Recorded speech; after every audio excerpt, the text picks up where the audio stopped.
Okay, so I'm very delighted to see so many of you here, and we also have a few people joining on Zoom. And so this is an event hosted in collaboration with plant-based universities, so Clara and Haley here, and the Cambridge Alt Protein Project. And so we are really happy to welcome you today here, Joe, who's from Reboot Food, from the RePlanet campaign. And they are nudging us to rethink the way how we approach a sustainable food system. And tonight we're going to focus on a technique that's called precision fermentation and how it will help us to rewild and ultimately save our planet.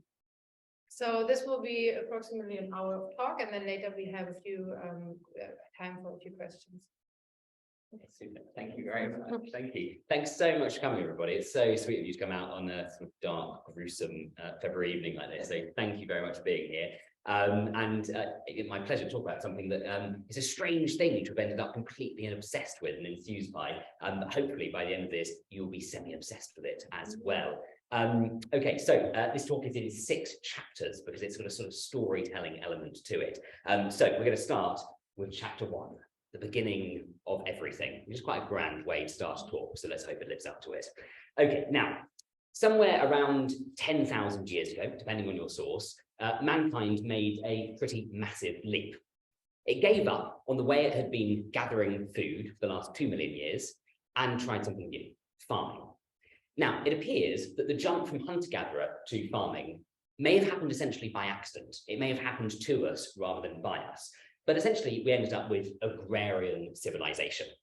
Now, how did this accident or deliberate thing happen? Well, it might have been as simple as the fact that our hunter-gatherer ancestors were gathering grain-bearing plants from the wild, things that would have the early antecedents to wheat or to barley and oats. As they brought them back to the camp where the hunter-gatherers may have had permanent or semi-permanent dwellings, they would have scattered them on the ground. They would have started a field around them almost by accident. And by selecting over time the ones that bared the most food, a sort of selection process went on. Farming perhaps started in this way. Well, however it started, one thing is certain, and that is that the transition to farming was a one-way gate. When we passed through it, there was no going back. And the main reason for this was population. As we started to produce more food from farming, be it from plants and from animals, our population grew to a point that if we wanted to go back to getting our food from wild ecosystems, it wasn't an option without a mass die-off of the population. Well, that's where it all started. And fast forward through a very, very quick moment in human history to where we are today, and we have modern industrial society as we know it.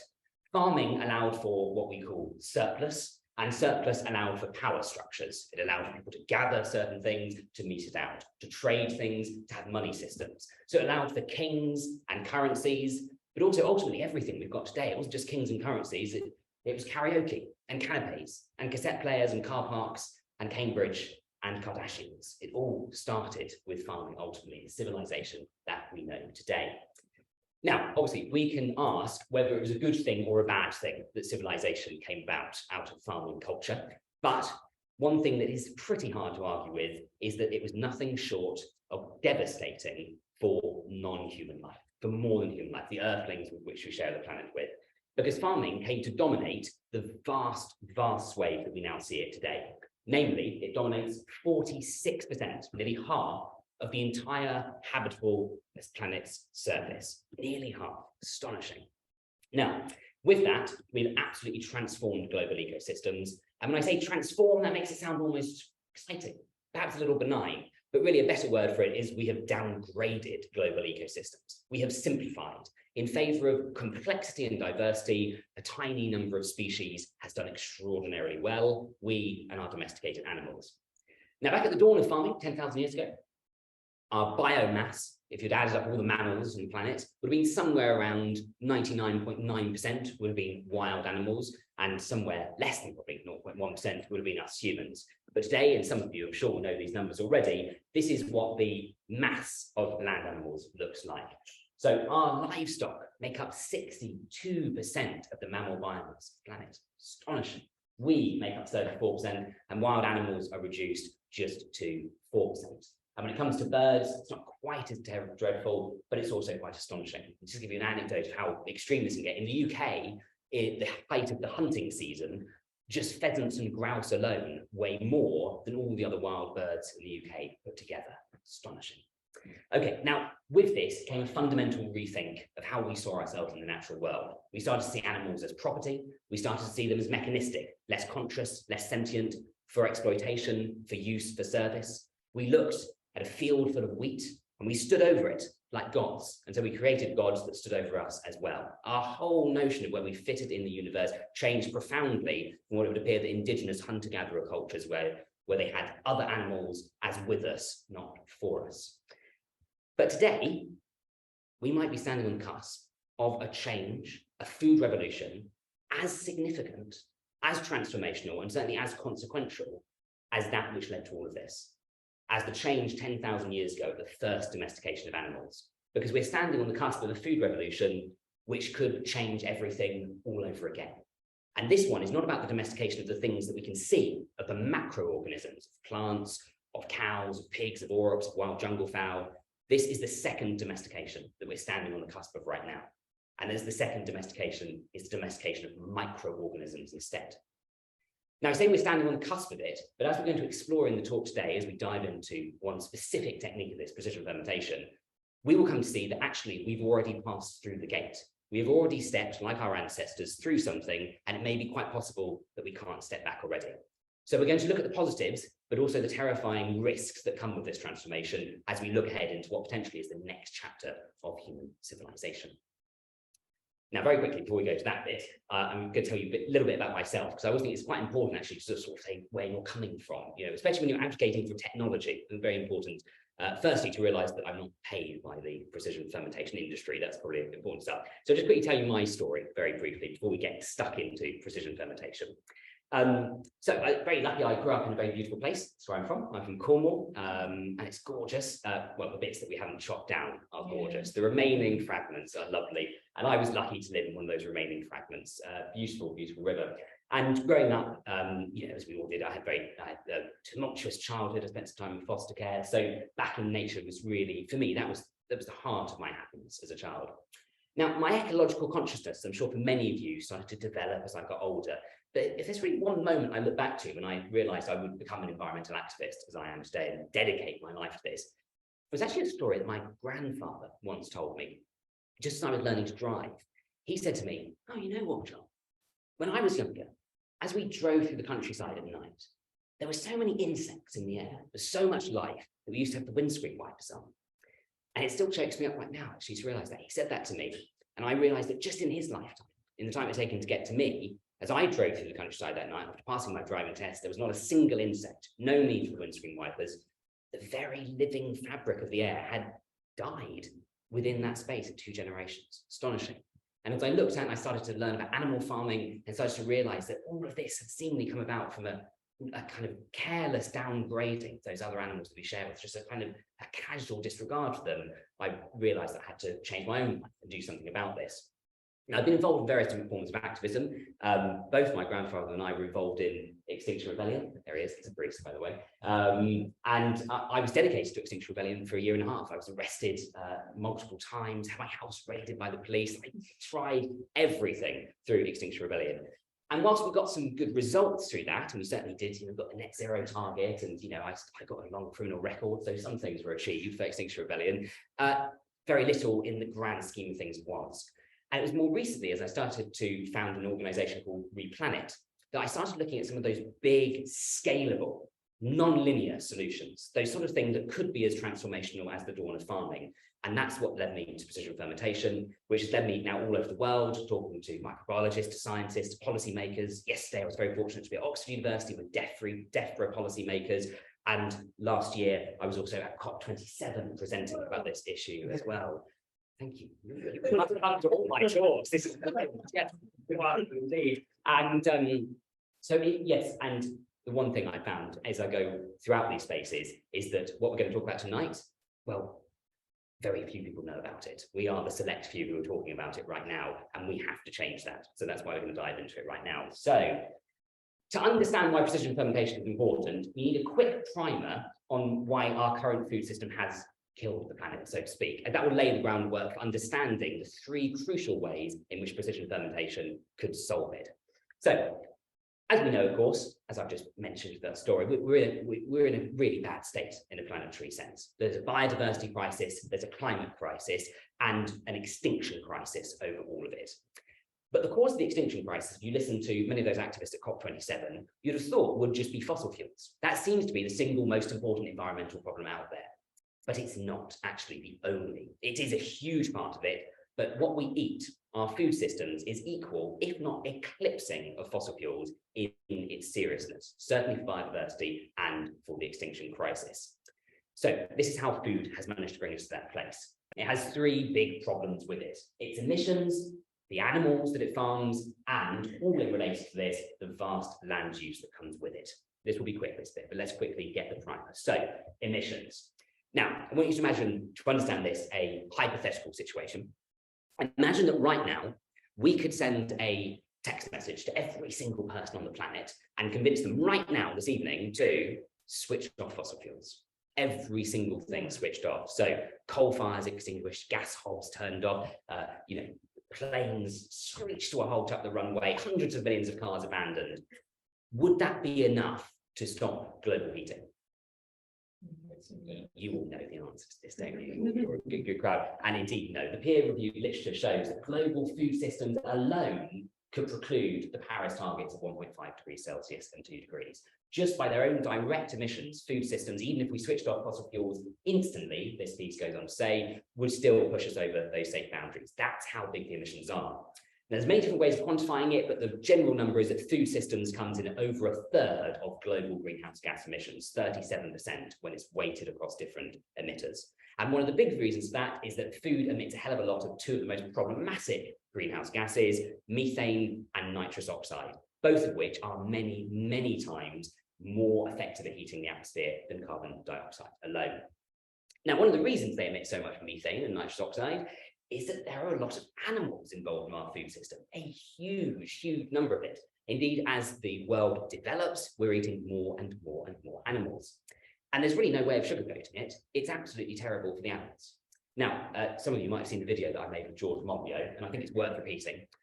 But if we were going to design a food system from scratch today, it's highly unlikely that we'd design it to look anything like this. So these beautiful sentient beings with which we share a vast amount of our DNA, which are sentient, which have the same love hormone as us, oxytocin, whenever they're young, they experience all the same emotions. It is unlikely that we would design things from scratch, that we have to dock their tails, cut their teeth, artificially inseminate them, cram them into barns to live in their own muck, and then ship them off to another factory to slit their throats or to gas them or to shoot them in the head with a bolt gun and then chop them up into pieces. And, oh, we have to pump them through with antibiotics as well because of all the disease they're going to get. It's just not an optimal system by any way, and it looks and feels gruesome when we confront it. But the numbers really are worth grappling with, and this is why all of the emissions of all of these, all of the manure, all of the direct emissions from burps and farts, and all of the transport and all the processing emissions going in, it's a big problem because the numbers are so big. 75 billion land animals are killed for our food system every single year, and during the hour of this talk, if this talk is about an hour long, just imagine for a moment the entire population of London. Imagine each of those was a cow or a pig or a sheep or a chicken or a land animal that we farm. In just the time it will take me to do this talk, every single one of them would have been slaughtered. And that is the speed at which we're getting through animals in our food system. And that does lead us directly to why land is such a big issue, because no matter how you do it, animal farming needs a lot of land, huge amounts of it. Even if you cram them into barns, you have to feed them with something else, so you've got to cut down rainforests to do that. We all know what it looks like. If anyone complains to you that you're eating too much tofu, the soy, the vast majority of the world's soy is fed to animals inside. Okay, you don't want them in livestock factories? Fine, let's put them out in the fields. The problem only gets worse because grazing livestock is incredibly inefficient. Depending on the numbers, it's anywhere between 50 to 150 times less land efficient than growing vegetables instead. And it's left us with a world farming map that looks something a bit like this. Today, livestock, as you see here in red, takes up 27% of the total ice-free surface of the planet, which is mind-boggling. when you think about it. That is almost the same, as you can see here, as forests. And well, actually, according to Owen's numbers, it is just a little bit more. And again, I'm really important contextualizing here that our built-up area, so all the towns, cities, roads, all the urban environment, is just 1% for context. So this truly is vast. So, chapter 3, enter, save precision fermentation, just at the moment that we need it. So what is precision fermentation and why could it make a difference? Now, possibly even before farming started, our ancestors had been working with microorganisms without even realizing it. It's possible that beer was being brewed and bread being made long before we domesticated those plants that went into it. But today, of course, they're mainstays of a healthy diet. We love the stuff. Here is a lovely medieval monk brewing some beer. Here is sourdough, and that's sort of essential part of any modern hipster's lifestyle. Here is kimchi and sauerkraut. This stuff is beautiful, it's delicious, but for thousands of years, we had no idea how it worked. It just seemed to happen. But of course, what we do know now is that it was the microorganisms inside it fermenting. And what is fermentation? Well, fermentation is, and I'm saying this very cautiously here, is not a microbiologist, but essentially it's microorganisms just living. It is them metabolizing, generally metabolizing carbohydrates. It is their waste products that give us the delicious products that we like as they live and they die inside the things in which they ferment. Now, the world of microorganisms is beautiful. And any of you that aren't microbiologists or biochemists here might be familiar with Eshel Ben Jacob's work. These are bacterial communities turning into art. Just stunning, fascinating, the world that is all around us. And of course, they were all here before us. Now, the world of microorganisms can be beautiful, it can produce food, but today we can domesticate it. So now we can actually work with it rather than by accident. We can design microorganism colonies in a way that produces the things we specifically want and we specifically need. And that is where precision fermentation comes in. Throughout, I'll be showing some pictures from this. This is a company called Solar Foods, who produces Soline, which I'll talk about a little bit later. They're in Finland, but they just have the best photos of precision fermentation. They just make it look so sexy. Really like it. Okay, so we'll go deeper and deeper. I'm going to sort of zoom into precision fermentation, and we'll get right down into some specific cases of how the product's created. We'll then zoom back out to the policies, and then for the end of the talk, we'll zoom back out again to the big implications. How could this change society and the planet? So let's start the zooming in process. And its most basic, this is how precision fermentation works. Essentially, you work out the DNA sequence that you want for the product that you want. So for this, let's imagine that we're trying to produce milk that we currently get from cows, from their secretions, and instead we're going to try and do it with fermentation with organisms. So we find the DNA sequence for something like casein, one of the crucial proteins in milk, or whey, the other crucial protein that gives it its milkiness. We then find a way, and we'll go into more detail on this way, to give that sequence to a yeast cell, in this case, or another microorganism. There are many different ways. It could be genetic modification, more details in a moment. We put it in a fermentation tank. A fermentation tank, we should say, is a little bit more complicated than your craft brewer doing hipster beer in Hackney, but not that much more complicated, notably. And that's one of the important things about this. And, well, through the process of fermentation, it produces the precise ingredient that you want. You then put it in a centrifuge to get rid of all the bodies of the microbes themselves, and you're left with the pure product. Now, thanks to this, we can essentially redesign the basics of how we get food. At the moment, our food system works something like this. We take macroorganisms, things that we can see, and many of them things that can feel and suffer as well, sadly. We grow them, we put food into them, we let them live lives, so they wander around and think and feel and such like, and then we kill them, and then we break them down into the ingredient that we want. Now we then take the ingredient and we recombine it into a foodstuff that we want at the end. Now what precision fermentation allows us to do is essentially swap out this bit at the end. So we think, what kind of ingredient do we want? Then we go to the microorganisms, and the microorganisms can help us create the precise ingredient instead. So essentially, it's not very different, but the thinking is very different. We're working upwards from the precise ingredients to build up the foodstuff, rather than having to grow a whole animal and break it down just for the bits that we want instead.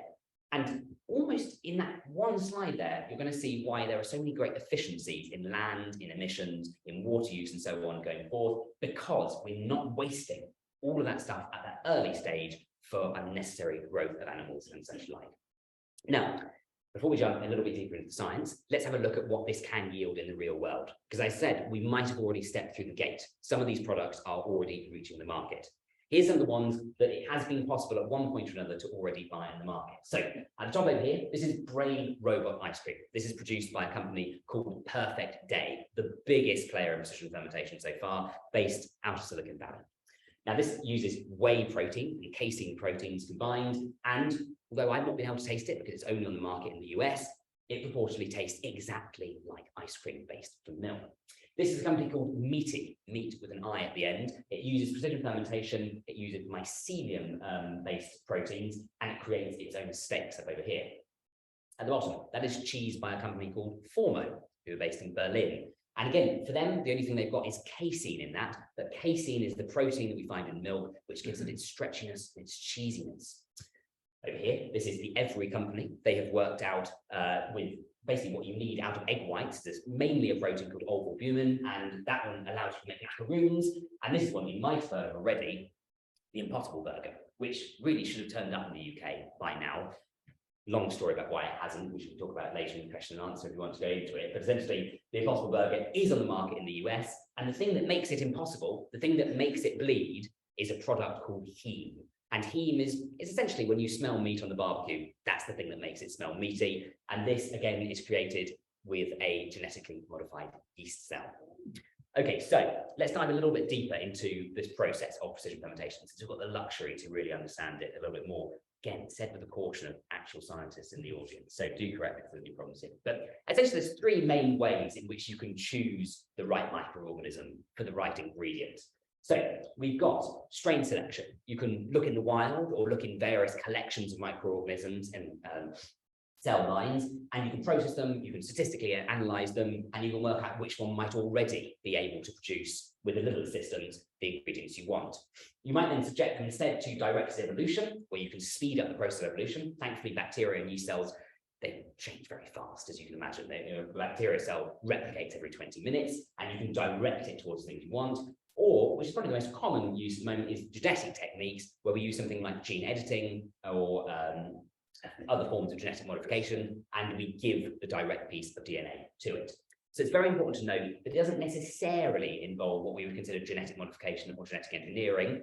And also important to note at this point that because, as I mentioned earlier, the bodies of the microorganisms are cleared out of the process at the end, it's not a genetically modified product at the end. It's not even like eating a genetically modified tomato, say, because essentially there is none or some very small trace amount of that genetically modified material at the end.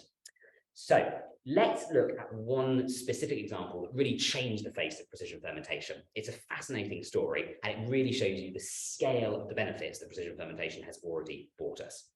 Let's talk about insulin. Now, back in the 1970s, if you were a diabetic, there wasn't much good news. To get 1 kilogram of insulin, that was enough for just about under 1,000 patients' use a year. Well, it was very difficult to do. You needed to get it from the pancreas of animals. Generally, it would be a cow. More often than not, it would be a pig. But to produce just 1 kilogram of insulin back in the 70s, you needed 50,000 pigs to be slaughtered. Now, obviously, you use them for other things as well, but nonetheless, you still need to get 50,000 pig pancreases to get that 1 kilogram of insulin. And it wasn't very good insulin either. It's animal insulin, right? It's completely different from human insulin. Well, it's not completely different, but it's different enough. You'd have allergic reactions. The body would sometimes not allow for it. And also the quality would just be inconsistent as well. It was not the ideal thing if your life depended on it. Now, in 1978, a company called Genentech developed this process instead. So high level to understand this, they've got a bacterium. In this case, it was a benign E. coli bacteria, and they altered the plasmid. And for my dummy's understanding of how microbiology works, this is a place where DNA is. It's separate from the chromosomal DNA. So in some ways, you could call it sort of bonus DNA. This is often, if you're a bacteria and you develop antibacterial resistance, your DNA encoding of that will be in a plasmid inside you. Now, this has changed. You've got a human insulin gene, which is isolated. So again, you're giving it the precise DNA sequence you actually want. You've got your genetically modified bacterium, you ferment it, purification process goes on, hooray, you've got insulin. And it was rather successful. So today, on the planet, we have somewhere between 150 to 200 million diabetics who require treatment with insulin. To treat just the lower end of that, 150 million a year, by the same odds, we need somewhere around 150,000 kilograms of insulin. So let's imagine that we had still been trying to do that with pigs. the numbers are mind-blowing and obviously completely impossible. You would need 7,500,000,000,000 pigs' pancreases a year to do this. So here's one of the really fascinating things.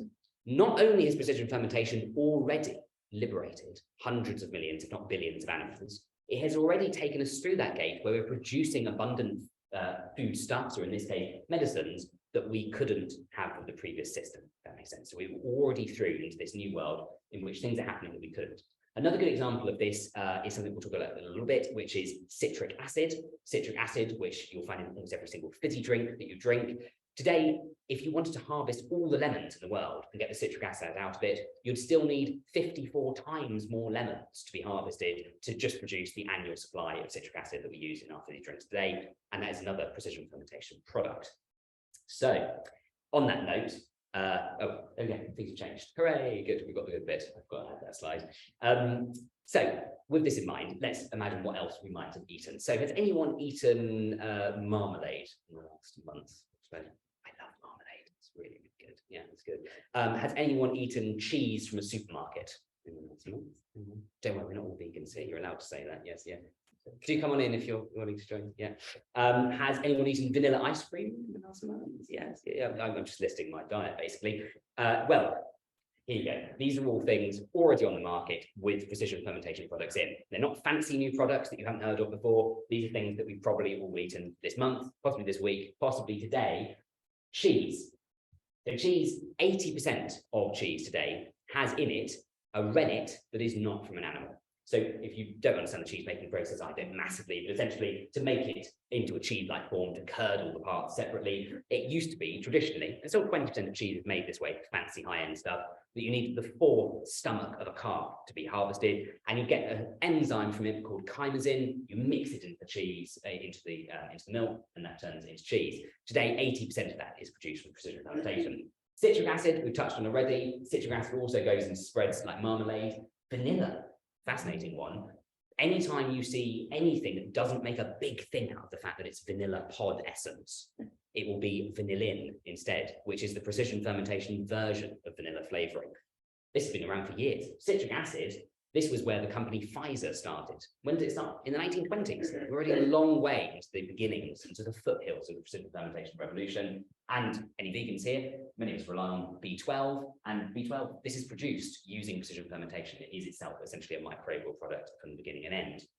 But it's not just familiar products like this. The exciting thing about precision fermentation, you can see there's many exciting things about precision fermentation, but one of the particularly ones is that we can also create whole new foodstuffs that we've never discovered before.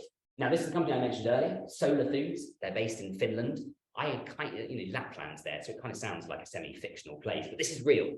Solar Foods uses a microorganism called xanthobacter. And the fascinating thing about this one is that it's not like many other microorganisms. It's a hydrogen oxidizing one, which means it's autotrophic, which is a nice complicated way of saying it feeds itself from the air.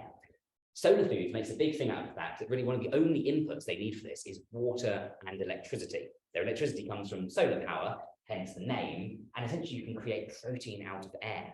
So with electricity, they split water into hydrogen and oxygen. This microorganism, it's not a bacteria, it's a different type of microorganism, then metabolizes carbon dioxide out of the air and turns it into a protein, which has the full set of amino acids, and the powder that you get out at the end is somewhere about 65 to 70% protein, of which about half is bioavailable to us as humans, which makes it a very dense protein indeed.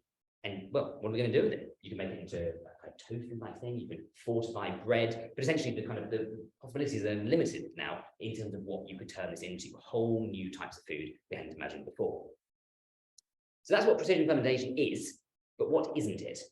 Well, it's not lab-grown meat. So just quickly to clarify this right here, many of you probably know this already, but let's just touch on the difference between what is known as cellular agriculture, i.e. lab-grown meat, where we're working with the cells of animals itself, versus acellular products, which is precision fermentation, where we're working with ingredients that come out the end that don't include any cells in it. So just very quickly to remind us what lab-grown meat, cultivated meat looks like. In that, you take actual animal cells. At the moment, we have no way of creating cells from scratch. That's well out of the range of even the best synthetic biology at the moment. We use those stem cells to create a cell culture, and then in a bioreactor, using some sort of growth medium, at the moment that's a big challenge of this, we scale it up and we get actual meat. So essentially you take a small bit of an animal, you literally have to snip it out of an animal and then use a process to scale it up. So it's a very different technology. Now we could be here for a long time debating whether this one is going to take off versus precision fermentation. But the short story of why precision fermentation is so promising in a way that lab-grown meat might not be, is that firstly, precision fermentation has been proven at scale. As we've just seen, it's already reached a global supply chain and already displaced huge amounts of animal products already. But the other thing about it is that there's just a lot more complexity going in here to try and match something that's got that actual tissue fiber at the end. And there's two big obstacles to cell-based meat, briefly touched on right now, just because precision fermentation doesn't necessarily need them. One is the scaffolding bit at the end, some way to make these cells grow into something that feels like muscle fiber. It's very, very tricky, possibly impossible, although 3D printing is looking quite promising. And then in terms of the actual production process itself, managing all of these stem cells, one of the biggest obstacles here is the extreme aseptic conditions you need. You need pharmaceutical level aseptic conditions. And I mean, the most simple way to understand that is that human cells take a day to replicate. Bacteria cells take 20 minutes to replicate. And the same is for a pig cell, sorry, it is about a day to replicate. So even the slightest corruption, the slightest bacterial mix in your stem cells, and the whole thing is written off. So there's a question here about whether cellular meat can scale those aseptic conditions, the pharmaceutical grade, to the vast tonnage of food that humans eat. Might be possible, let's hope so, and probably the most likely outcome of new meats, if this makes off, will be some mixture of precision fermentation products, some cellular products, and plant-based products mixed in. And on that question of how do you mix it all together, just to finish this section of the talk, let's look at a specific company and what they do. This is Better Dairy, they're based in Hackney Wick. I went and met them the other day. They are trying to produce cheese. So specifically, they're trying to just focus on that one protein, casein. This is chemical formula for protein. And this is me looking at some of their cheese. Now, the interesting, I was mind blown by the cheese. The interesting thing about this is that what you're looking at here is actually essentially vegan cheese with casein added in. That's the only single ingredient they've added into it. So this is this thing where we're looking here at some kind of combination of precision fermentation products and here a plant-based product. You can imagine if this was a burger instead, and you could produce small amounts of unstructured cellular actual animal tissue, and you can mix that in again, you're going to end up with something that is essentially functionally exactly the same as meat. This one, I tried it, it tastes exactly like cheese. It really is astonishingly there. So I would say if vegan cheese is somewhere like a 50% of normal cheese is 100, this is a safe 90 at the moment. So there's improvements to be made, but that is a huge leap in terms of consumer acceptance and adoption. And what they're really ultimately aiming for, this company, just if you're interested in scale, they've got 22 million in funding at the moment. They want to get up to what Perfect Day has got to. This is the big US company who have currently got $750 million in funding. They're at $750 million and producing all of these products using just casein and whey. So 2 proteins means you can now do ice cream, you do milk, you can do cheese. And so you've unlocked all of this. We'll explore a bit later why the US is leading on this when we come to the policy section. Okay, so let's take a little step back. We've zoomed right into precision fermentation itself. Let's consider what the implications are for us, for society, for the environment, and for animals. So, chapter 4, part A, how precision fermentation can make everything better. Part B, how precision fermentation can make everything worse. And I'm being slightly flippant here, but actually, as with farming, as you walk through a gateway like this, the pathway ahead is extremely uncertain into the way that this could affect society. But we're going to start with the positives, because I have promised you that we're here to talk about rewilding and climate. I'm an environmental activist, you know, passion is rewilding. That's what got me into the strange place of being interested in technology. I used to be pretty anti-technology inherently. So let's talk about why this could be so promising.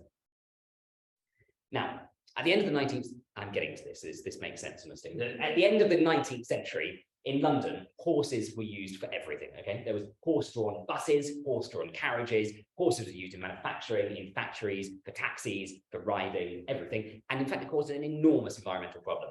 Horse manure was raising at such a rate, people just couldn't get rid of it. The Times newspaper in 1894 extrapolated a straight line and worked out that in 20 years' time, every street in London would be 3 meters deep in horse manure at the rate that it was being produced and managed to be cleared out of the city. It seemed to be the ultimate unsolvable environmental and animal health problem. But 20 years later, there was barely the same number of horses on the streets of London because of this thing, the tea model Ford. Now, you can ask a question as to whether this was better for the environment in the long run, but ultimately what happened here was a technological disruption of rapid speed. The internal combustion engine replaced horses, and with it, we saw something that looks a bit like the graphs here. So at the top over here, this is the famous S-curve of technological adoption. And essentially, you see this over and over again. So let's look over here. You see TV, electricity, airplanes, telephones, automobiles. This applies to a whole host of technologies that we take for granted today. Essentially, they start off very slow, but then at a certain point, they reach an inflection point of inevitability. And at this point, as costs start to come down, they very quickly do this to their old technology. You'll get an inverse S-curve going in the opposite direction. So here, this red line is horses, this blue line is the internal combustion engine and cars. And this is the good news, because this kind of change is unprecedented in any kind of social change that we look at. Whilst I myself, particularly my period in the Extinction Rebellion, I believe very strongly in social movements, in non-violence and civil disobedience. The results in terms of kind of the direct transformations of material reality in society are never non-linear like this. They are far more incremental. You have big turning points where big jumps are made, but you never get a total system inflection and switch like this. So this is one of the reasons to feel hopeful, trepidatiously hopeful about precision fermentation. Could it do the same? Let's just understand why this happens by looking at what could now happen just in the next 10, 20 years, and certainly within the next half century. This is taken from a brilliant report by Rethink X. If you haven't read this before, I thoroughly recommend it. Take some of the time frames with a pinch of salt. They might be over optimistic, but it's called Rethinking Food and Agriculture from 2019. And this is called the death spiral feedback loop that we're looking at over here. So let's look at the good bit. This is the virtual cycle, modern foods. So this for them includes cultivated meat and old proteins in general. So you can see as you produce them, the more supply of them that you have, you'll get lower costs. The more as they're out there, you get more public acceptance. This creates better capabilities for the companies themselves and better economies of scale and more variety. And all of this is fed by this lovely feedback loop of higher revenues. This allows you to get higher margins to make more profit and reinvest it. And all of that investment also yields more attractiveness from your government because your government see you're making jobs and we should really get behind this. And this really starts to feed itself. And this is the really interesting thing. Now, before we just go into what the livestock thing will happen, just want to talk about the carcass balance very briefly. So if you're in livestock, at the moment, it's not a profitable business. So in the UK, 90% of the profits of a livestock farm in the UK come from us, from subsidies. The taxpayer pays 90% of the profits. It's already an unprofitable business. And to even get to that point, you have to exploit every single bit of a cow's carcass to make it profitable. All the leftover bits go into something. It will be in pet food, or it will be in products like leather at the end. But even then, it's just about, well, it doesn't break even. We still have to top it up. So at those margins, you only have to knock out a tiny little bit of the livestock business model, and you're going to start to see an effect like this. And unfortunately for the livestock industry, they are massively exposed to this kind of disruption. Of the average cow carcass, 60% of it gets turned into ground beef and gets put into ready meals generally. Some of that gets sold direct to consumer. Most of it ends up in processed lasagnas or similar. 30% of milk in the UK that comes out of cows gets turned into powdered milk and goes into cakes, also into lasagnas and into cheese, into business-to-business products in that same way. Now, businesses don't care too much about where they get their ground beef product or their powdered milk product. They just want it cheap, reliable in quality, and fully nutritional. And precision fermentation looks like it can do that. The question is, can it get to the cheap thing? But the minute it gets at cost parity and starts to knock out, say, even half of that 30% of the powdered milk, even 10% of the ground beef thing, you're going to get this problem. So essentially what you have here is less demand will be the starting point. And that will probably come from the business to business side to begin with. Even if not for human food, just for pet food alone, which depending on different estimates makes up 15% in the US of the demand of livestock, 15% of the cows. This goes into lower revenues. With lower revenues, the cost of production goes up. So with cost of production, you have to charge more money for your products. And as you charge more money, people are less likely to buy them. They're more likely to switch to the other one. So with that, you get less investment in, you start to look like a toxic legacy industry, like fossil fuels are starting to look, and you get less social license as well. So all of this is killing you off as this thing is feeding off it. This is very optimistic. And the reason this should be so optimistic is that precision fermentation can help us with all three of those crucial environmental metrics of why food is so far killing the planet, why this old system is doing it. So these are some of the crucial numbers that came out in the report that I lead authored. This is the Reboot Food report. Go to rebootfood.org if you want to read more about it. And the two numbers that we came up with, which are the two crucial ones, is that precision fermentation, in particular, we were looking at solar foods numbers here, but the numbers are similar across different types of precision fermentation, is 40,900 times more land efficient than beef.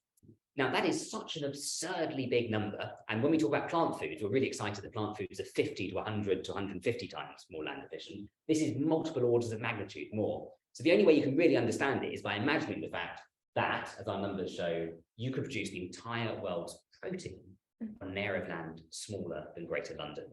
Just compare that to the 27% of the planet that livestock currently uses. It's not the only place we get our protein from, but as a good analog for that number, you see this is massive. And similar numbers apply to other environmental metrics. Now, at the moment, there's no industry-wide numbers on this, so you've got to take these things with a pinch of salt. But it would appear, based on the different life cycle analysis of different precision fermentation products, when it comes to emissions and water use, two other crucial metrics, then we're generally coming in at somewhere between 50 to 100 times more efficient on both of those metrics. Slight caveat that I should say with precision fermentation is, where do you get your electricity from? If your electricity all comes from fossil fuels, because these things do demand electricity, you could theoretically end up on an emissions basis in a ballpark of traditional meat and agriculture, whilst your land use and your water use would be far, far lower. But that's unlikely to happen. Most of our economies are shifting towards renewable energy at the moment. Most precision fermentation companies are actively associating themselves with low carbon forms of energy, wind, solar, nuclear, hydropower, and so forth. So the opportunity here is to improve on every single one of those metrics and to get rid of a picture that looks like this. Now, the emissions alone, let's imagine you were going to power your precision fermentation just off fossil fuels, like some maniac built a coal power station next to it for some strange reason. Don't worry, because even then, it would still be markedly better because what we call the carbon opportunity cost. So you remember we talked about land earlier, right? We were saying like the land use is the big issue. This is the carbon opportunity cost, is that all of that land here could all be forest or wetlands or peatlands or other natural ecosystems that lock up vast amounts of carbon. So to give that a preciseness, let's imagine that that death cycle happened in the UK and vast amounts of the livestock industry were knocked out. Well, currently the UK uses its land like this. Just zoom in, just to sort of focus. The pink area here, I have to include all the other bits, that is the area of the UK currently used for the production of livestock, feed or grazing. Amazing, it's just such a vast amount of it. By comparison, just go back to this map over here. You see broadleaf woods just up over there. That's the only bit of actual woods in there. So that's the bit I really love. It's so tiny up over there. It's a fascinating map, by the way. It's a national food strategy. Golf courses gets a pretty good look at it. So you can see up over there. Precision fermentation has not found a solution to that one yet, but it's fascinating. So the papers that I put just here ask the question, what if something got rid of all of our livestock industry and we rewilded this area instead? It's a paper by Helen Harwitz from the Harvard Law School, and it came up with an incredible figure. If we rewilded all of this land instead, we could draw down 12 years of the UK's current annual emissions. So imagine all of the cars, all of the factories, all of the planes and the ships, all those emissions, we could lock it all up. Amazing. And this gives us hope on a global scale that we could actually go for not just climate mitigation, not just stopping the bad stuff, we could go for climate restoration, theoretically. Now, what that would look like is beautiful things like this. We would be bringing back wild species, beavers to restore our wetlands, temperate rainforests, wetlands, wild species like lynx and boar. The landscape could look just gorgeous here in the UK. It could be so stunning. Imagine that for the next generation. And actually, it could be within our lifetimes that we really start to see this. And we're heading in the right direction already. But this could happen even thanks to precision fermentation, even more than just that disruption of livestock. This is where the benefits get like truly mind-blowing. Because as we've noticed, precision fermentation doesn't just get rid of animal products. This isn't just about getting rid of that animal farming, however bad it is. Here's 3 products it could also displace. This is a palm oil plantation. This is it's a coffee one, and that's a cocoa plantation. Over here. These use up a substantial amount of the planet as well. Difficult to get exact numbers on them, actually, curiously, but probably globally somewhere about 3% of the planet, if you in terms of our habitable land, goes to these 3 products because we use so much of it. Well, precision fermentation has already created these commodity products pretty well. Now, obviously, if you fancy chocolate and coffee, you're not going to go for a precision fermentation blend. But for the, your Cadbury's dairy milk bar, who cares, right? For your palm oil, we don't even know when we're eating it right. Who cares if that's precision fermentation? So actually, we could go beyond even that livestock land sparing and have rewilding on a planetary scale and all of the carbon restoration that comes with it. And this is the cheesiest photo on here. This is the best bit of kind of stock photography I get. But as we've seen with the insulin, we've produced far more insulin than we could have with the old system. So what potentially we're looking at here, if the cost curves go in the right way, is we could end up with food abundance, in which we could see many of our mainstay commodity foodstuffs brought down to the prices, say, of sugar, one of the lowest and cheapest forms of commodities. Now, we're used to thinking that cheap food is a bad thing, but actually on a global scale, when you're thinking there's still huge amounts of poverty, we've still got, going on for 1 billion people still below $1 a day, then actually food abundance is something that on a global scale we really need to be aiming for. Now, in this country, most of us need to eat a lot less food, yes. On a global picture, food abundance is something, if equitably, justly meted out between societies and countries, could be an enormous step change and could be hugely beneficial for ending poverty. Sounds pretty good, huh? Let's do it. Except part B, how precision fermentation could make everything worse. And this is the bit where I am an enthusiastic advocate of precision fermentation for all the reasons, particularly the rewilding and climate restoration. But we've got to, for a moment, be very serious about just how risky this is. Because unlike farming, where they went through the gate and they're sort of in a process, we know with farming happened in different places with different civilizations independently, interestingly, it didn't start one place and spread. With us, we might not be fully through the gate. It might be possible to step back from this, or it might be possible with the advanced democratic civilizations that we have, that we could steer this in the right direction. And this is why you lot in this room right now are extremely, extremely important humans right now, because this is the bit where we're early enough to intervene. It's not too late at this point, so we need to be aware of the risks. So the first big risk is corporate concentration. I love that photo, it just looks so evil, doesn't it? Elon Musk as the archetype example. Do we want charismatic billionaires with large amounts of money in corporation controlling our food system as well? Now, this sounds like a kind of, just a scare story, but actually, if you kind of break it down into things at the moment, a large amount of the global food supply is already controlled by what known as the Big Five. That includes Cargill and Tyson and Nestle. And the thing with this, though, is that those are big, evil-ish multinational corporations, but they have superstructures that go down into different countries and got lots of stakeholders. The Silicon Valley model is actually scarier than that because you can own the IP behind the technology. No one owns the intellectual property right behind a steak or behind a piece of chocolate. But here you could be looking at one protein makes it through, you get one microorganism that really cracks how to make casein, and it's the most efficient and it's the cheapest, and he owns it.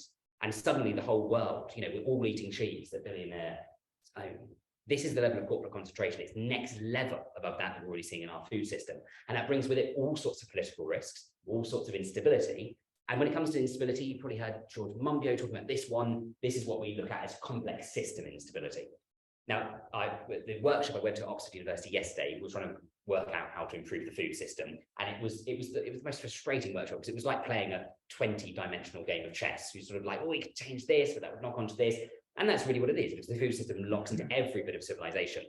But what happens with complex systems is that you have lots of complex things going through just a tiny number of nodes, those crossing points. They start to become very unstable because if you knock out a couple of those nodes, you can get a collapse situation, you have disconnectivity between it, and, well, potentially we could be looking at that situation. Imagine if huge amounts of the world's protein comes through just a tiny number of companies who own the IP, who know the knowledge of how to produce that protein. It's extremely risky stuff. We could be looking at momentarily knocking out huge numbers of people's food supplies in a way that at the moment we do not have that risk, although we're heading in that direction through other ways. Now, if that S-curve does happen, we're looking at mass redundancies of a big supply chain here. Farmers are actually the smallest section of it in some ways. It's all the support supply chains that go into the traditional meat industry and all of those plant-based foods. And with it, you're going to end up with farmers redundant, you're going to end up with meat workers, abattoir workers, but also globally, you're going to be looking at those economies, say, where palm oil has been very big. Think of Indonesia, Malaysia. You're going to be in a situation here where suddenly their trade imbalance is going to get very, very big if they lose out on a huge share of that market. And with it, I think it's genuinely very serious to consider that we could be looking at civil unrest coming up in the future if this goes too fast and governments don't plan for it. This isn't some obscure thing. This is just in the last 6 months. This is the Netherlands right now because they're trying to take action against nitrogen pollution coming from the livestock industry. And it's a very modest proposal. They're only trying to reduce nitrogen emissions by 30%. They're not trying to get rid of the entire livestock industry, which we're talking could be happening with our lifetimes.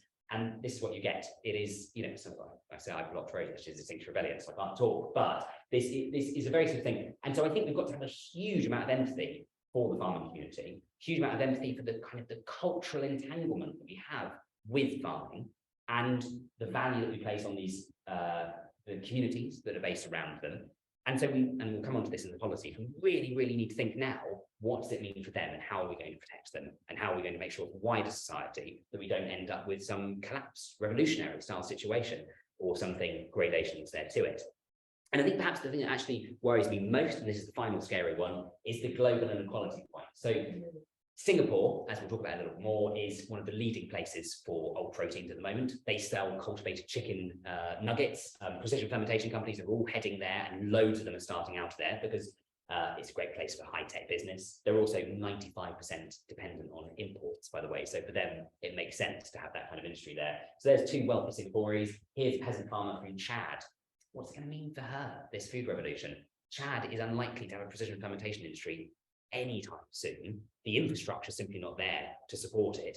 So what are they going to do? Is someone going to ship them in a precision fermentation center? Who's going to own that? Who's going to own the IP? What are the production lines? Who's going to profit off it? If not, then are they going to be buying in proteins from elsewhere? Their profit margins on the foods that they're exporting are going to fall as macroorganism-based agriculture starts to fall. So there needs to be a global level thinking about this. There needs to be not just a COP for biodiversity and a COP for climate. There needs to be a COP for food systems in which the whole world comes together and thinks, holy shit, this really is big and could be devastating on a global injustice level, just as these people are facing the catastrophic effects of extreme weather, of famine, and of global heating.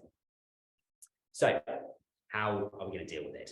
Making policies for this food revolution. Let's start by assuming that we want it, okay? Let's start by assuming that precision fermentation is something we really want to get behind. How are we going to help companies like Better Dairy in Hackney Wick go from 20 people in an office drinking flat whites to becoming, you know, the massive multinational corporation that can produce tons and tons and tons of the stuff, or at least their technology can be broken off into multiple small and medium-sized enterprises that could do this at scale? Well, to simplify a very complex issue, and I'm happy to go into this later on, the big thing they've got to do is get over the valley of death.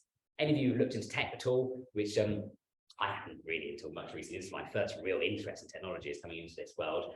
One thing that startups keep coming up against is a shape that looks like this. Basically, as you go through your research and development stage, even once you've reached the market, you're sinking huge amounts of money into your product over and over again, and it gets you deeper and deeper below the possibility of being profitable. Now, at the early stage, what we're learning from these precision fermentation companies is that venture capitalists, VCs, they really want to invest at the research and development stage because where they profit, where your Elon Musk is going to get really rich, is owning the intellectual property. And just to remind you, it is possible to own the intellectual property on a microorganism. So you can't own all life forms, there's others you can't, but with this, you actually can. So if there was one perfect microorganism that nailed it, one company could own it. Because that's the bit where you get those huge exponential returns, right? You can get kind of 1,000, 5,000 ROI. Now, it's at this bit, though, down here, where things start to get really tricky. So you've managed to get a product, you know, you're going to sell in a couple of trendy stores, you know, maybe Whole Foods is going to do your crazy new vegan cheese that actually tastes like cheese. Some fancy high-end restaurant does it. And right, now, people are talking about it, successful as a new product. But this is the bit that's really tricky because now suddenly you've got to go from a couple of tons worth at maximum to hundreds of tons worth, thousands of tons worth. And then you've got to start, well, you've got to operate like the massive food system we have right now. Think of all those farmers, think of all those dairy farms right now, think of all those cows, think of all the massive amount of infrastructure to milk them all. We need to build that right now if this is going to happen.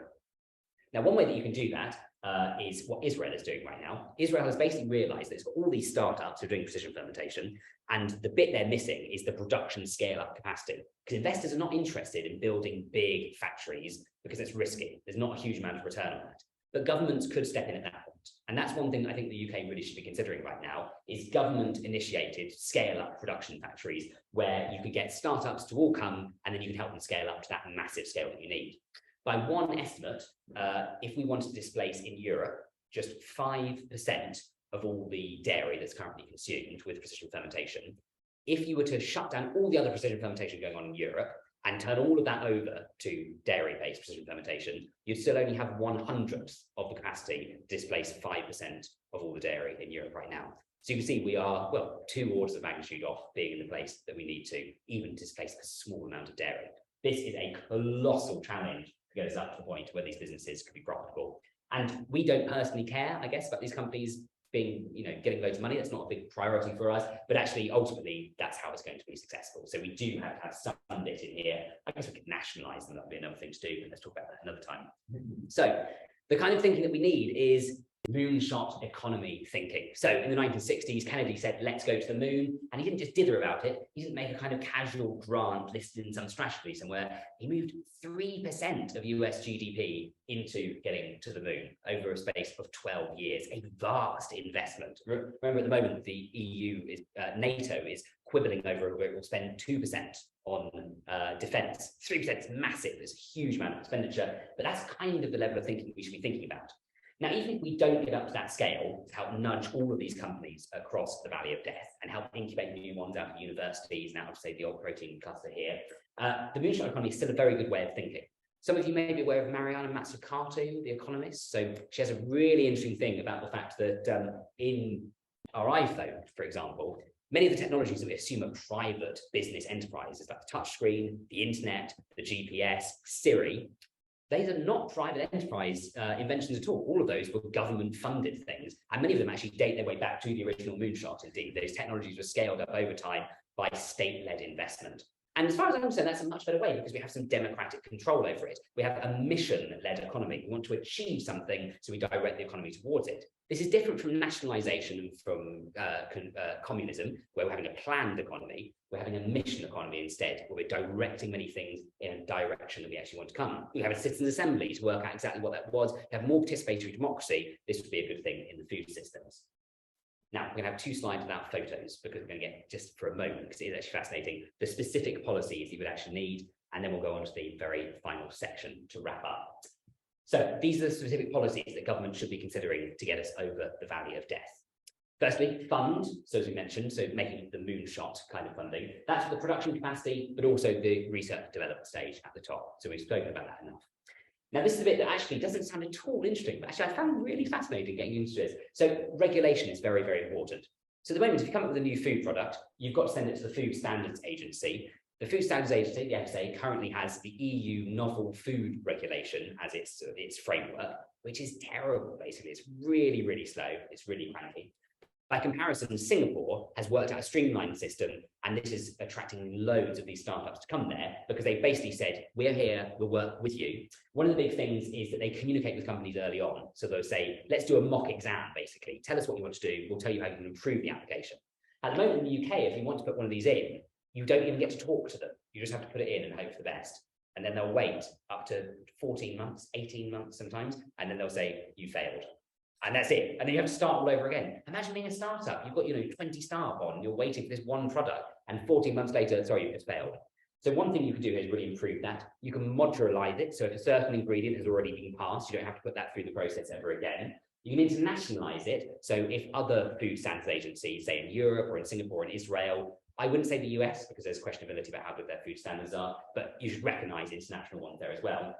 And the really interesting one is prioritizing. At the moment, the Food Standards Agency, never thought I'd find this so fascinating, but the reason it's not processing or protein applications very fast is because the whole thing is completely gummied up with CBD applications. Literally, people are putting CBD in everything. It's probably CBD dog food for now. And that's literally, they just do it on a first come, first process basis. So at the moment, there's hundreds of these products, and until they've got through them, they can't start processing the other ones. So again, mission-led economy, we need to start actually prioritizing the things. And if it's something that has national strategic significance, like getting rid of large amounts of meat and dairy, it should be jumped to the top of the queue.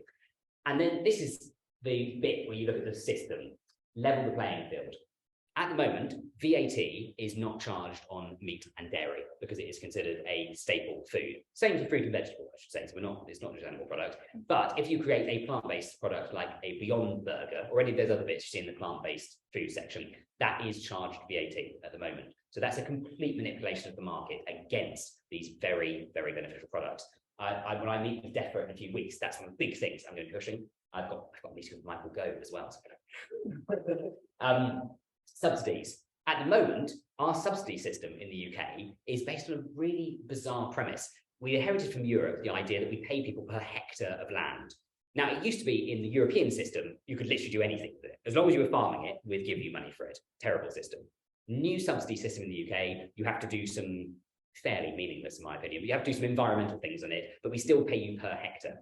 Now, basically what that means, if you're a precision fermentation company producing 100 kilograms of, say, ground beef, versus you're a livestock farm producing 100 grams, then you're going to get taxpayer money for the cow one because you use so much land, but you won't get any of that taxpayer money for being a precision fermentation company because you're not using land.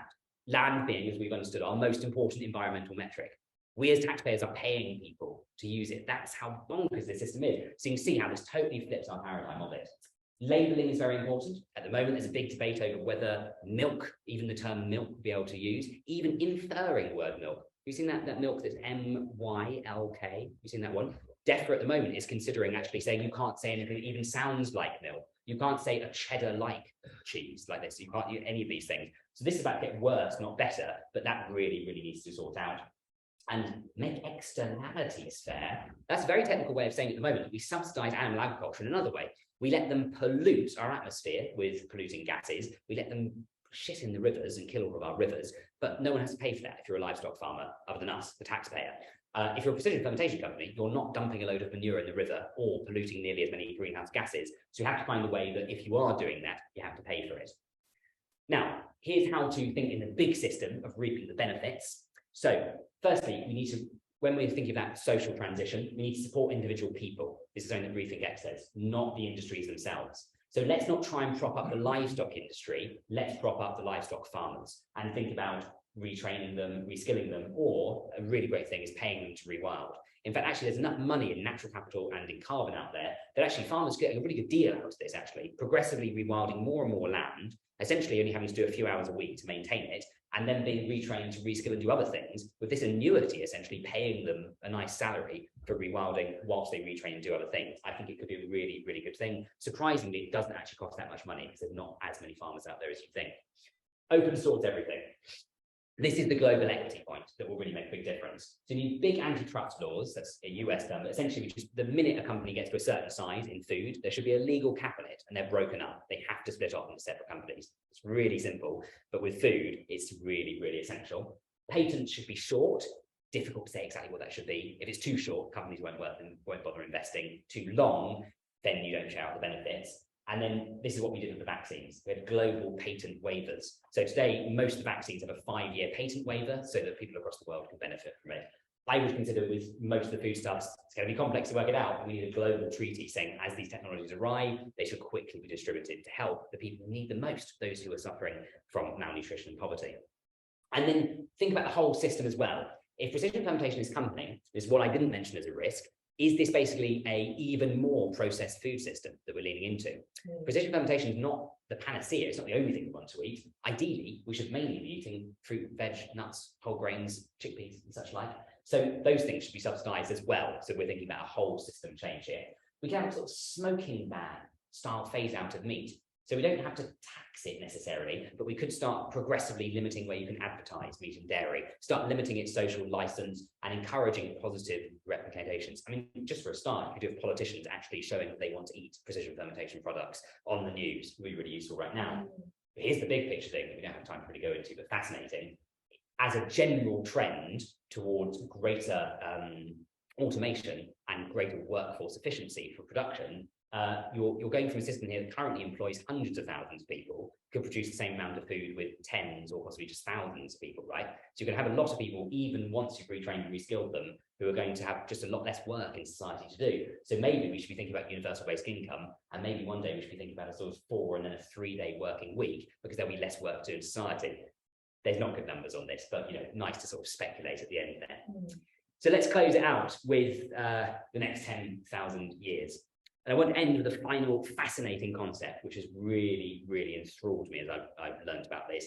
And this is the idea of the techno-ethical shift. And here's 3 examples of it. So when we moved from horses to cars, a lot of things changed. But one thing changed was our attitude to horses. So back in London, at the time of horses can naturally live 25, 30 years in the streets of London. They were lucky to make it to 2 or 3 years. And generally, they were disposed of in the street. They were shot in the head. The corpses lay there. There's a lovely accounts, not so lovely accounts of children playing with the corpses of horses. They were so prevalent everywhere. But after the car came along, we don't treat horses that way anymore because we don't have to use them in the same way. So our moral attitude towards them has changed. It used to be that to clean our clothes required back-breaking hours of labour, and fairly, well, certainly not fairly, this fell to women generally. When the washing machine came along and other domestic advancements, this was in part a social transformation that allowed for greater liberation of women. Hopefully it would have happened anyway, but the washing machine and very interesting data show that as it arrives in developing bits of the world, women's education, literacy, and then social values rapidly go up with the arrival of the washing machine. Another fascinating techno-ethical shift. And then you've got the emergence of printed writing as well. It used to be that you have access just to knowledge at all, and certainly to scripture back in the day, you'd have to have someone hand write it. It would take them a few years to write a single volume. With the printing press, well, suddenly knowledge was available to everyone, and we had the Reformation, the move to Protestantism, and also the foundation of the modern knowledge economy that we have today. And universities like this, the fact that we're all here talking, these are just some of those techno-ethical shifts. But what I think we're standing on right now is one that could be the most profound of them all, because by getting rid of using these beautiful beings, love that so much, so adorable, these fellow earthlings, which I say we share the majority of our DNA. These are our relatives. There is no fundamental difference between us and between them. By stopping needing to use them by food, suddenly a new relationship with them can open up. It might be a very old relationship. It might be one like those hunter-gatherers where we respect them as sentient beings, where we honor them as just as conscious, just as divine, one might say, as us, because we no longer need to use them. So what could that future civilization look like? An ecological civilization, one of rewilding, one of respect for other living beings, one perhaps for us an end to that cognitive dissonance that we feel of living in this industrial society, an end to the guilt. And hopefully, for me, and for all of us, a new version of that story my grandfather told me. Very happy to say I'm expecting my first child in a couple of months, which is very exciting. Girl, which is really lovely. And I like to think that when she is getting older, maybe when she's had kids and I'm the granddad telling that story, I'll be able to tell it in reverse, and I'll say, do you know what? When I was your age, we used to drive through the countryside and there was nothing, everything was dead. You wouldn't believe it now because, you're so lucky, you've got all this wildlife around you, but it wasn't there. But it was all thanks to the work that we put in doing this. So that's what I'm fighting for, and I think we can do it. So thank you very much for listening. That was my talk.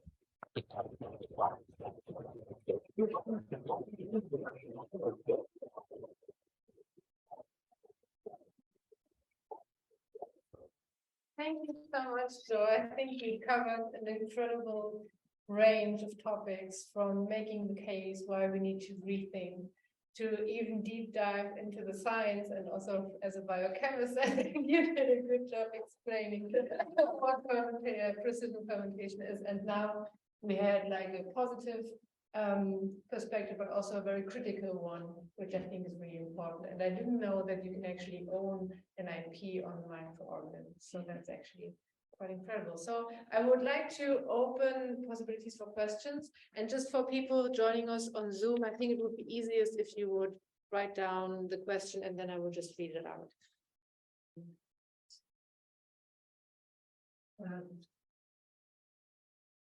When they first started making insulin from E. coli, they did have quite a lot of problems with people being allergic to E. coli.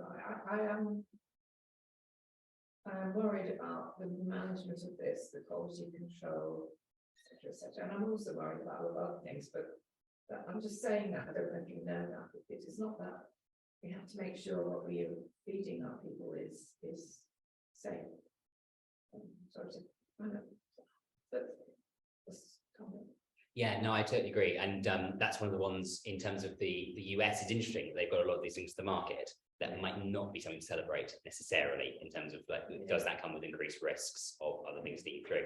It does seem to be in terms of the quality assessments of precision fermentation product that the process of centrifuging out the cell bodies of the microorganisms themselves is very reliable. And the other thing is the fermentation process kills itself. So the microorganisms in a tank go through a process. So in terms of actual any risk of sort of bacterial contamination or something like that, it's extremely low, near non-existent in that sense. But I agree with you, food standards have got to be like so good.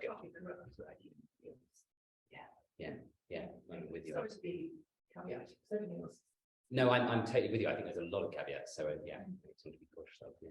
Just a little kind of counterpoint is that, like, because we are used to the traditional food system as it is, we're perhaps overlooking risks that exist in the way that we're already doing things. And, yeah, not acknowledging the risks that we're already taking through zoonotic diseases. Yes. Like many of the really near misses, and then obviously COVID, and God knows what in the future. You primarily get to us through the food chain. So. Yeah, antibiotic resistance and so on. Yeah, well said. Well, I don't know who to go first. I think you were first. Yeah. Sure. On the point of being able to rewild the land used for livestock and those supposed to happen. Does it mention a time indication of how long it would take to rewild before you supposed to recover? Yeah, so the Helen Harworth paper that I cited is by 2100, which is when most of the climate models go to. And sort of an interesting point to this, if you've only heard these claims that livestock grazing can sequester carbon in soil, you might kind of come across the holistic grazing bullshit. So the really interesting one about this, if you really want to understand why that's problematic, is it isn't actually completely untrue that soils can sequester significant amounts of carbon. It's just the soil radiocarbon dating shows that carbon, you need millennia for it to do enough of it, basically. So it really is a time frame thing. You restore a forest, and it's a matter of decades in which you can sequester a lot of carbon. You have some grazing animals going around in that system, and well, it's a centimetre of soil every 1,000 years. That should give you enough of a sense of how slow. So it's just not useful on this time frame, basically. Yeah. You were next. Then go to Ben. On a cost per unit basis, currently, like, how does precision fermentation compare to like existing livestock? Yeah. Substitutes. Yeah, it's one of the really interesting things about this. It's very difficult actually to pull out a full model of subsidization. So in terms of the current actual cost business to business, we're still a long way off actually. So that's another caveat I should have put in here. So on casein, for example, we're still 2 orders of magnitude. We're about $100 to $1, which sounds like a lot, but also it's already come down a long way. So the cost curve's heading in the right direction. So it might not be very long, but also you've got to be really realistic that this isn't there yet. In terms of the subsidization side, I've heard some people say that really that would be somewhere up at, be so $100 to $20 might be more realistic, but it's really difficult because you're factoring all these externalities. That how do you really put a true price on carbon, on polluting rivers, on the social equity, justice costs thing? But yeah, we're not there yet. But obviously with the things that have reached the market, citric acid and stuff, we have, hence why they're doing so well. Yeah. Who was the back? You first. Yeah. Well, you touched on the point of the US companies and how they've been able to scale and haven't necessarily had the same success here. Now, what have they got right in the US? What is it, the types of regulation and more government support you seem to suggest, or is actually the opposite, which is less regulation and it's letting people get in early so that private investment can make the returns that they want to? Yeah, well, it's the two main forces are really lax regulation, basically. So basically, that you can come up with any old random new food stuff, and the FDSA will just kind of go like, sort of looks at it for. But it's not terrible like that, but it's a sort of 3 to 6 month process versus our sort of 14 to 18 month process. And it's just there's a general social thing there that America doesn't seem to be like, there's some pushback against this, but there is a social license for that to happen. So we can discuss whether that needs change or not.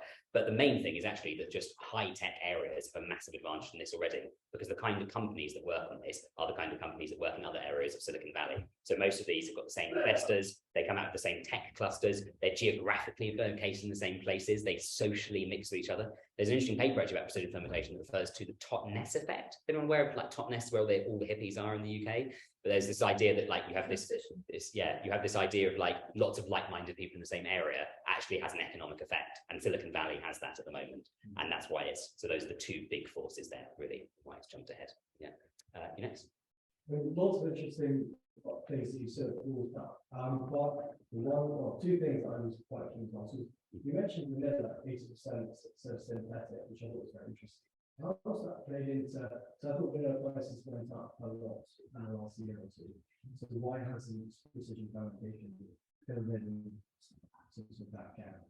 And then the other thing was you mentioned you focus a lot on animals, but you mentioned some continued need for fruit, veg, etc. Do you see a role for animals in that kind of agriculture? So maybe still back to integrated, less monoculture focused. Yeah, really interesting. On the first point about vanilla, I actually don't know. Actually, I'm not sure. And to clarify, actually, the 80% figure is chymosin, so rennet in cheese. I actually don't have numbers, or I haven't seen numbers for how much vanillin there is relative to vanilla pods. Anyone know about that at all?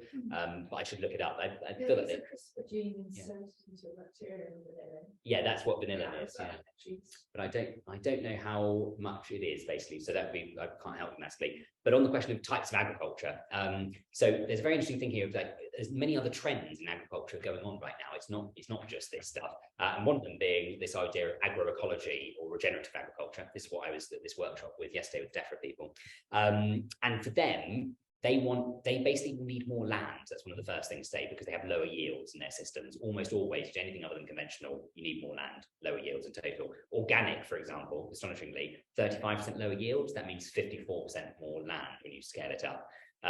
So this is one way that you could see these things as enablers. So if this isn't going to get rid of all animal farming, I don't think this alone would get you to a vegan world. It might be similar to, if you look at horses, right? People still ride horses, right? We just treat them far better than we used to. So you're going to end up with meat as a kind of, maybe not go as extreme as that, but it'll be a very small thing. So the question is, for that remaining meat, how do you want it to be farmed? And actually, I think the best system of all for that would be very low yield, essentially what's kind of agri-wilding. So to get really technical about numbers, the stocking density of a dairy farm is about 2.7 livestock units per hectare. So that's quite a lot. You get the other way in. If you get it down to somewhere like 0.3, so about an order of magnitude lower, then you start to get shrub starts to grow up and they kind of graze around it. Great example of this is the Napa stage, the rewilding estate, and there you get mosaic habitats. Now it produces a tiny amount of meat. It's kind of useless as a farm, but if you're only producing a tiny amount of meat anyway, because most of it's coming from precision fermentation, that's really good. In terms of fruit and veg, horticulture doesn't have such a yield gap when it comes to going into agroecological systems. And in fact, actually, it is massively compensated for by higher labor inputs in a way that holistic grazing systems you can't compensate for. So this is a complicated way of saying, if you can have 10 people working on a kind of fruit and veg farm, you can get higher yield out of it. If you have 10 extra people working on a livestock farm, it's still livestock, it's still massively inefficient. So for that, theoretical world here where the government was really steering things, you freed up loads of agricultural labor force from other bits of it. Could we somehow have a financial model where we could get more people working on agroecological horticulture and they get higher yields? Possibly, but there's a lot of ifs and maybes there. So yeah, there's one here and then I'll come back to you. Yeah. You mentioned the sterility issue with cultivating.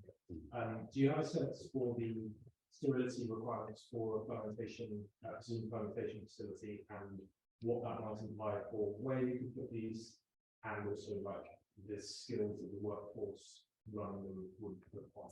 Yeah, I can only talk in really general terms about this because then biochemists might want to jump in here. My layperson's understanding of this is that one of the problems with the bioreactor thing is you've got lots of moments of transfer. You've got to go from cell line and then into the bioreactor and then out of the bioreactor and such like. Whereas precision fermentation really is quite a closed system in a vat in that same way. And if you look actually at the places we visited, I've wandered around the precision fermentation labs, I've walked around it. If you look at the way a cultivated meat bioreactor lab is set up, just to enter the room itself, you've got to have the full protective gear on. And that's where you get I can't remember what it is, but there's a particular grade of pharmaceutical class A, something or other, aseptic that has to go on it. So in terms of sort of architectural space, that you need larger spaces, entirely aseptic, that's the bit where at scale, when you're going to hundreds of millions of tons worth of stuff, hundreds of thousands of tons worth of stuff, that's where it gets really, really difficult. So I don't think it is totally out of the question to have this idea of like the microbrewery precision fermentation. I think it's like economically unlikely because these things will do best in an industrial estate somewhere next to a motorway on a big economy of scale. But if you've gone a long way through the cost curve and now we're starting to actually value high-end local precision fermentation brews, technologically, from what I've spoken to people in industry, it's feasible in as much as, Hackney Wick, right? There's 20 people in a shiny office. It's not particularly special. I walked in with my normal clothes and kind of podded and poked stuff and it was fine. So, yeah. I think it was at the back and then yeah. Yes, it was on that sort of what's comparison here is it's going from non-sort of grade or like cat 2, cat 3 down to the kind of food sort of grade, so just growing marmites rather than anything actually. Is that kind of the sort of comparison between versus and a bioreactor? Is that the rough kind of difference in? Actually, that's beyond my knowledge there, actually, in terms of actually how it compares to, say, a food process like Marmite. Yeah, it'd be interesting to know, though, actually. But again, going from the kind of common sense from the place I visited, it didn't seem to be any more than what you'd feel like walking into a food production. Point as well is, so I basically kind of that sort of methodology work with, rather than make green plastic protein, which is really bad because it used to come from jellyfish, which got macerated, now I can just make them myself. Wow. So what's the the eco line, which I used to use, something came nice and open, bust open, get the protein out, that sort of thing, and have some cell debris that you're left with after centrifugation. So my experience that was you just bleach it and throw it down the drain. It's probably not great, but I'm not in risk of anymore. What happens, I guess, in these bioreactors with the actual waste after the initial precision fermentation, once the cells have been lysed open, the equipment has been isolated, what happens to the cell debris afterwards? And think about how like life cycle assessments sort of thing for the process. Yes, yeah. One of the curious ones at the moment is that what's the I can't remember which company, but so there's a deal we just struck in Canada, which is really interesting about it. But that when you get to a certain scale, the bio waste that comes at the end can be put back into some sort of fertilization process for normal fields. So that's the kind of the optimum outcome, is that basically you harvest it out the end, and then it's potentially an extra revenue stream, actually, because there's still nutrients in the waste products that come out the other end. At the moment in the UK, and like even Formo in Berlin is producing such small amounts of waste, I think it is probably just going down the drains actually in the same way. But I know that one of the interesting, for the big ones, it's seen as a potential revenue stream, basically, an exciting option in that way. And I do like this idea of, we're talking regeneratively, these regenerative systems, or regenerative farmers are all obsessed with circularity. You can do it with industrial processes as well, but actually with industrial processes, you can do it far better. So think of manure as cow manure, like on an organic system, 37% of the nitrogen in it is wasted and just washes off the soil. So that kind of closed loop system is much more possible with precision fermentation, say, than it is with a livestock system in the same way. Yeah. I wanted to say that animals are important for a lot of ecosystems and grazing. So we have a few animals here and there, maintaining a few ecosystems. Yeah. So all we need is stuff away in big sheds and pretty much. I think we prefer that. Yeah. Think about food. So there's this really big debate in the rewilding community about the role of the role of browsing herbivores. Essentially, the most important thing to note is it's not these herbivores, because we've killed off all the ones, or not all of them, but most of the ones. Aurochs would have been the main browsing herbivore, but then things like wild boar are also in there, or sort of what would have been wild horses, the ones that we've now domesticated so much. So yes, there is a space for them. The main thing say that this is really on the scale that you need them, that stocking density is 10 times lower than a normal livestock farm to have that ecological effect. So it's not in any way a justification of the current livestock industry. It's almost an entirely different industry in some ways. But one, as I was saying, for the remaining meat that is there would be a really good system to do it, because you have those ecological benefits as well. Yeah. You mentioned open sourcing and ancestral stalls. And of all the points in your talk, it seems like the incentives are really still aligned with those goals. And so how would you... With the industry, you mean? Industry and let's say reasons. Yeah, both the pieces and also just the general market forces. Like how do you deal with that? When the incentives, like, it doesn't seem like there's an obvious case in the same as, let's say, if I say externalities like carbon and other forms of pollution. Yeah. So far, the chats we've had with governments is interesting. So when I was at COP27 speaking to the Singapore delegation, for example, they've decided it's worth that risk at the moment. They're not going to bother the patent stuff because they just want to get ahead of the industry and they'll worry about it later, basically, which I think is probably the strategy you'll see a lot of countries going. They're like, we just want to dominate this industry, have a big homegrown thing, and then we can soak up the mess later, which I think is a terrible idea, basically, because it's very difficult to retrospectively change these things, because your patent law will apply to when you had it and such like. So this is where I kind of think it gets to the level of almost international law or United Nations style sort of thinking and planning. Someone's got to bring different countries together, because at the moment, part of the patent problem is it serves the self-interest in countries trying to get ahead to not limit these patents. So it's not just investors in countries, it's investors and governments that are against that. So you've got to have some sort of supranational kind of care about it. That's basically our theory with RePlanet, is that we actually kind of need to exist, not necessarily just to promote this, but actually to kind of like, there's got to be some third sector citizen-led voice saying like, whoa, like, let's do something sensible with this. So we're not nearly big enough to do that at the moment, but that's the hope. Does that answer your question? I mean, yeah, it kind of says like the not-for-profit or charity sector or advocate sector needs to step in. Yeah. Oh, and actually the interesting additional thing to this, there was a company called Turtle Tree who I met at COP, who are making lactoferrin, which is a more profitable protein from milk that goes into baby formula.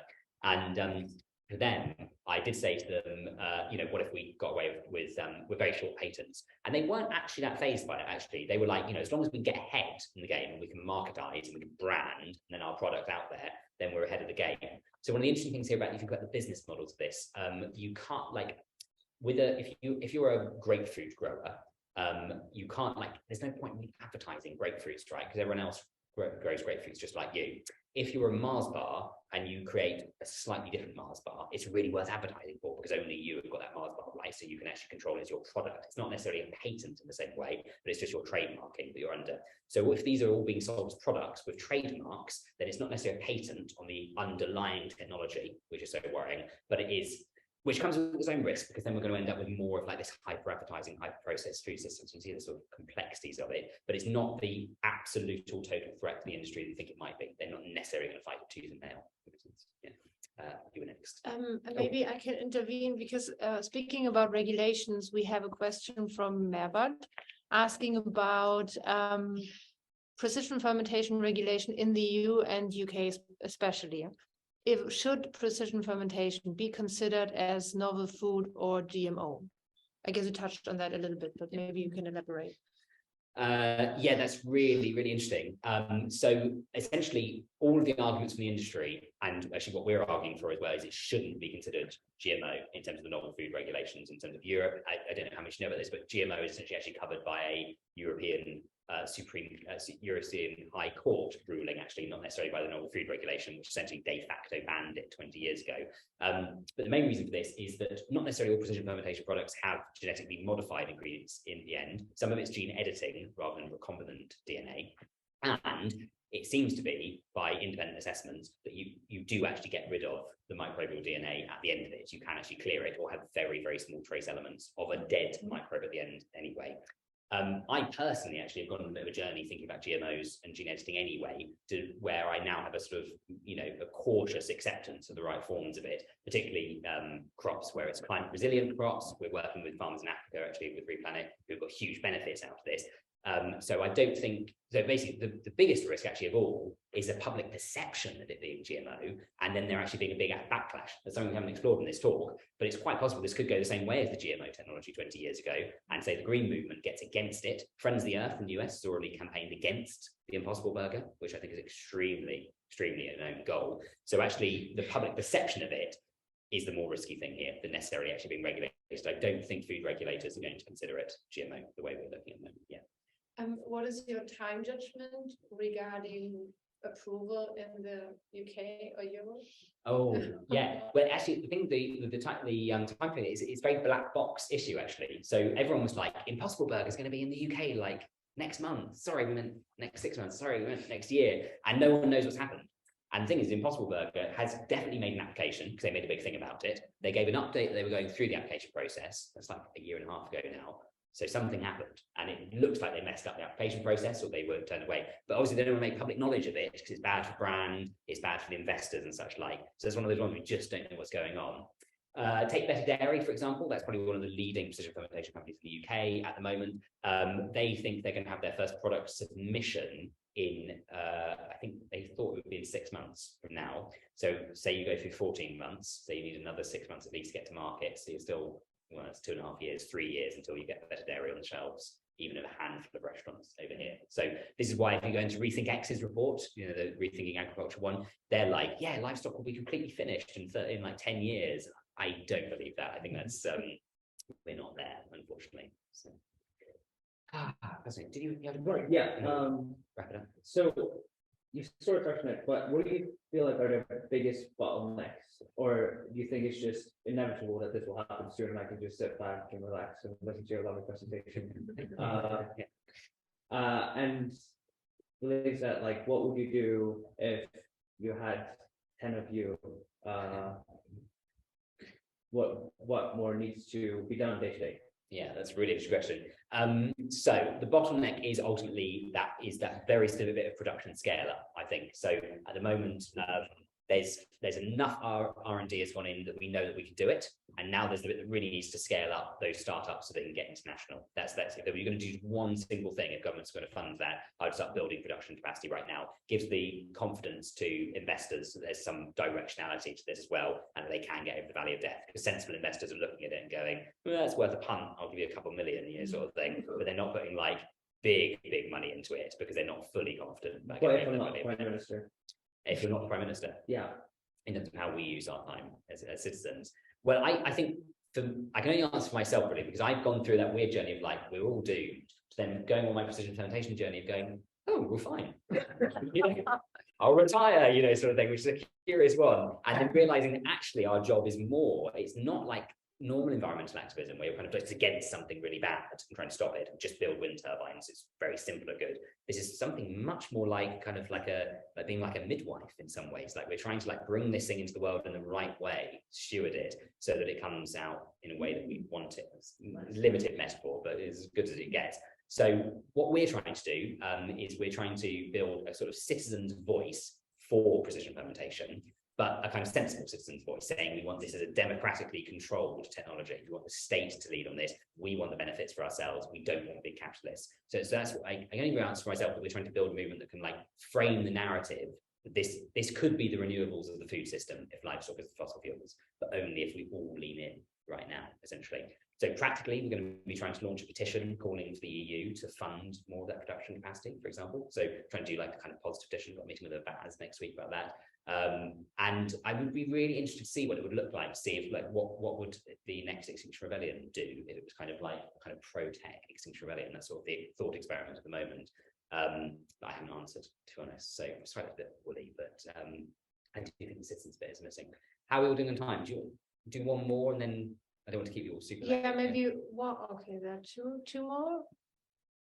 Because we also have one last in Zoom. I don't want to neglect so let's Zoom do one, then we'll do like one more from the room, and then I'll be here. So I just aware you don't want your last memory of this talk to be exhaustion. So so the question from Chris is coming towards, I guess, how versatile the application of precision fermentation is, because we were talking about complete proteins now, like the casein, and he is asking about the micronutrients in future products, which I guess touches on also the vitamin B12 that you mentioned that can be produced as well. Yes, so micronutrients is a really hotly contested area in food generally, typically comes like phytonutrients, and a lot of regenerative farmers claim that their beef is a little bit more nutrient dense in this sort of way.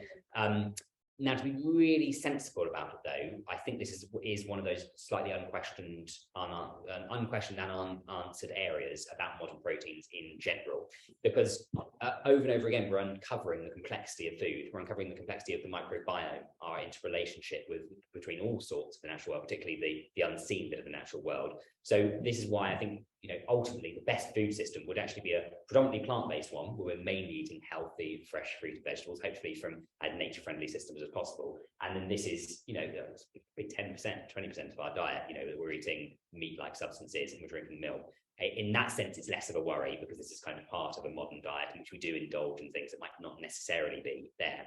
However, at the moment, we've definitely got ways of making complete proteins. So we're very confident about getting all 12 amino acids. That's good. But when it comes to this quite hard to calculate bits of these micronutrients, that's not clear at the moment. There's not been enough work done on it. And so one thing is you could fortify and add and add and add and add. As the science gets better, you add and add and add, but that makes it more expensive. And so if you think of vegan cheeses at the moment and just vegan plant-based products overall, there's no consideration of this really. And actually, I think it's often misused, but the argument against them as being processed foods, it has got some merit, actually. I don't think that we should bank everything on Beyond Burgers, right? That shouldn't be our food system. It's part of the food system for treats and and as a sort of methadone to wean us off the hard drugs of livestock. Wow. That's kind of that's my additional metaphor for the night. So should we do one last question, because you haven't spoken, and then everyone just stick around and chat to me afterwards. It'd be great. Well, I guess I was interested to know how do view this, and I mean, to me, I'm really nervous about the sort of Elon Musk kind of element of Amazon or something getting involved with this process and dominating it, and yes, the becomes sort of monolith that then could destroy the world, kind of, because they, yeah. So what is different doing about this? Yeah, certainly interesting question. So essentially DEFRA is going, this isn't food, so it's not our thing. Talk to Bayes, business, energy and industrial strategy. You talk to Bayes and Bayes says, well, this is food. We're business industrial strategy. So then you try and talk to the cabinet office and talk to that high level, and they say, oh my God, you know how many things we've got to deal with? And you're talking about this kind of weird stuff that seems a bit like threatening to my culture and all of my voters. And, you know, like the NFU will like roast me alive if I ever go anywhere near this or touch it. And so in the National Food Strategy, Dimbleby's National Food Strategy, he recommended big investment in this. And they kind of like, kind of half-assed wrote it into the food strategy and said there'll be 120 million for food innovation. Now, this is a classic example of how crap the government is at the moment. Is 120 million for what? Over what time frame? Is it over 10 years? Over 1 year? 6 months? Literally doesn't say. Is it for, you know, face masks for cows to absorb their burps? That's a serious thing. Yes, actually part of it is for that. So part of it's innovation in livestock. Is it faster milking machines? Yes, it could also include that. And that comes out of something called UK Research and Innovation, UKRI. And essentially that's what they've done with it at the moment. That's it. And it's just not enough. So remembering, just for scale here, one company in the US, precision fermentation company, Perfect Day, has currently raised $750 million just for one company of investment. And the UK is doing 120 million over an undefined time period in a little bit of this, a little bit of that. So that's the scale we're at the moment. So that's the main thing we're campaigning for. It's like, you've got to scale it up big time. So yeah, fascinating question. And but I did get invited to come and give a presentation to DEFRA. So maybe that will change everything. Who knows? We'll see. So I will indeed. Take one out. Yeah, get some mud on my boots. So yeah. Brilliant. Back to you. Okay, well, I think we'll open up a casual chat here. Thank you so much for attending. Thank you so much for this engaging and really interesting talk. I just want to give you a heads up from the student society side of things, because we are calling out for people to join our team. I know we are a mixed audience today, but the students amongst you, it would be really great to hear from you if you are interested in making a change possible here in Cambridge. And I hope Joe will show us a slide where there's a QR code. So if you feel called by that, please scan and reach out to us. Thank you.